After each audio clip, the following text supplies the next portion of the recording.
So my film project is on American Psycho, May 2000, and the main actor is of course Christian Bale. So the main character, Patrick Bateman, is a Wall Street jockey who works typical 9 to 5 Monday through Friday. He has on the wealth he was born with, sticking to an extreme routine each and every day. At work, he seems like a normal person, just a typical Wall Street broker, but at night he changes his personality and experiments on other people with their fear and his madness, and often will harm and kill his guests. There is a split between two personalities, but you can tell during the day through the third person narration that his nightly personality really takes over during the day. He just puts on a really good poker face to hide it. But yeah, um, the environment is Wall Street in New York City.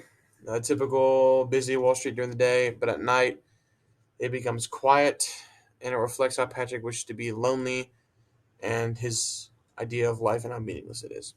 He has any tool at his disposal for his experiments due to his wealth, and it only fuels his descent into madness. So Patrick Bateman has MPD, multiple personality disorder, or dissociative identity disorder, where he hides his nightly psychopathic alter ego with his typical Wall Street broker ego during the day. He's classified as a DSM-5, along with many other dissociative disorders that deal with personality.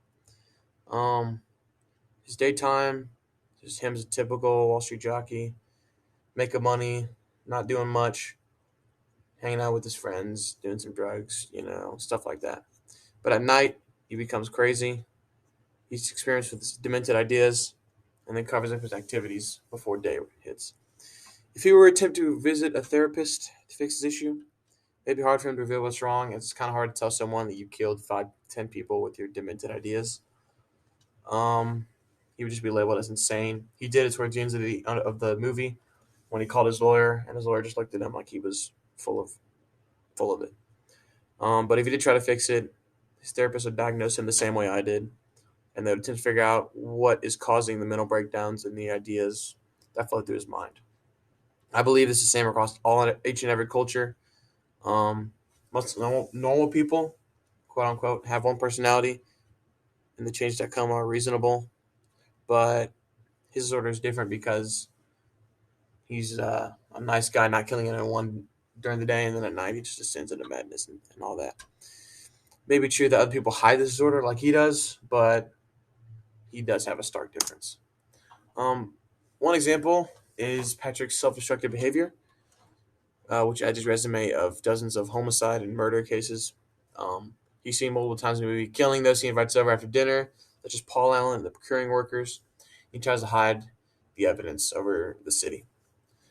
He also suffers from mood swings, being detached from himself, as multiple times in the movie.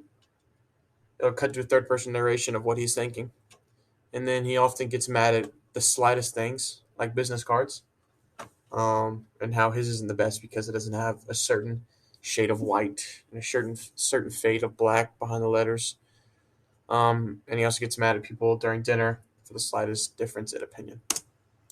The best treatment would be to go to a therapist, talking to someone else, and spurging all your troubles to someone who's willing to listen and help you through the process, solves a lot of problems, and gets most of it off your chest so you don't have strong feelings towards those people.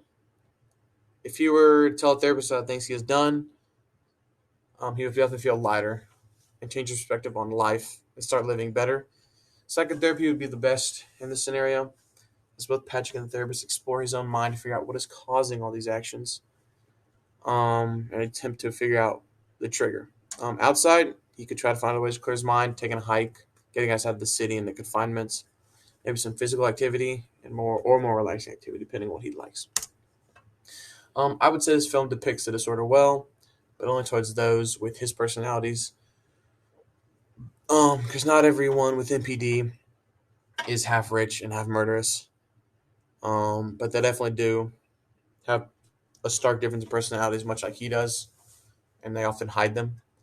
This film helps inform the viewer of the differences between multiple personalities and how it is near impossible to tell one from the other when a nice poker face is put on, but how that can be put in hiding if desired. And these are the references. Thank you.